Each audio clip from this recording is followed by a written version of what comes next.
Riżultati ta' deċiżjonijiet.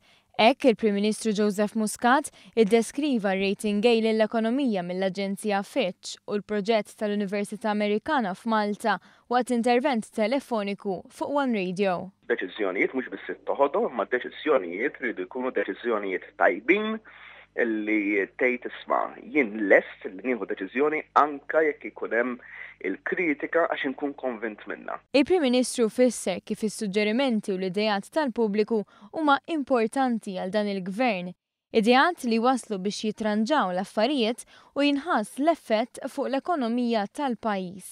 L-ekonomija tal-pajjiż investitur jiġi jekk jara li hawn gvern tal-affarijiet jew li qed jieħu d-deċiżjoni li għandu jieħu mhux ħajoqgħod idur mal-lewża. Dwar l-Università Amerikana li se ssir f'Bormla u f'Fruity Line, il-Prim Ministru qal li l-fatt li l-ġurnali mhux wisq qed jitkellmu dwarha huwa sinjal li d-deċiżjoni hija waħda tajba u li kulħadd qed jifhem li l-proġett huwa rebħa doppja għan-naħa t'isfel ta' Malta. Fakkar li l-Gvern studja u evalwa kull proposta. Dan ir-rigal lill-Kottonera u l-Bormla ukoll tajnieh simbolikament fil-ġurnata ta' tielet anniversarju tal-mewt ta' Dominiku Mintoff u għamilnija apposta wkoll li ridna illi nagħtu sinjal lin-nies ta' Bormla, nagħtu sinjal lin-nies tal-Kottonera u lin-nies tas-Sawt illi dan huwa gvern li jaħseb u jemmen illi s-Sawt mhumiex nies tat-tieni klassi, aħna Malta kollha klassi waħda. Fuq tema differenti, il-Prim Ministru rrefera l proposti li għamlet l-Organizzazzjoni Nisa Laburisti dwar kif tista' tinbidel il-liġi tal-IVF.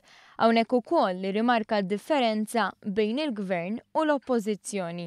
Ikkritikaw lil-Nisa Laburisti, l-Organizzazzjoni Nisa Laburisti mingħajr ma qalu x'ipproponew huma. Dik hija differenza bejn min jipproponi, min jkun lest li anke jieħu r-riskju li jgħid affarijiet illi huma forsi applikaw għal minoranza żgħira ħafna, imma xi tkun temmen fihom titfaħħom għad-diskussjoni. Ħadd ieħor sempliċement jikkritika bla ma jipproponi xejn.